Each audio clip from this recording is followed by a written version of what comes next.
Sonaimuri sub registrar অফিসের দলিল লেখক সমিতি নির্বাচন 25শে ফেব্রুয়ারি অনুষ্ঠিত হতে যাচ্ছে।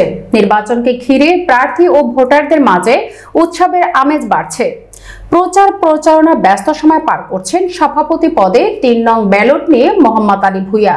তিনি আমাদের নোয়াখালী জেলা প্রতিনিধি মনির হোসেন সজীবকে বলেন, আমি যদি সভাপতি পদে নির্বাচিত হই দলিল লেখকদের সুখে দুঃখে পাশে থাকব এবং সোনাইমুড়ি দলিল লেখক সমিতিকে আরো মডেল সমিতি হিসেবে গড়ে তুলব। হন তাইলে আপনি এই সংগঠন যে আপনার কি ভূমিকা থাকবে আমাদের মিডিয়া একটু বলেন তো। বিসমিল্লাহির রহমানির রহিম। জোর বলেন। সোনাইমুড়ি সাব রেজিস্ট্রার অফিস দলিল লেখক সমিতির আসন্ন 2025-25শে ফেব্রুয়ারি সভাপতি প্রার্থী হিসাবে মনোনীত হয়েছি। এখন আমার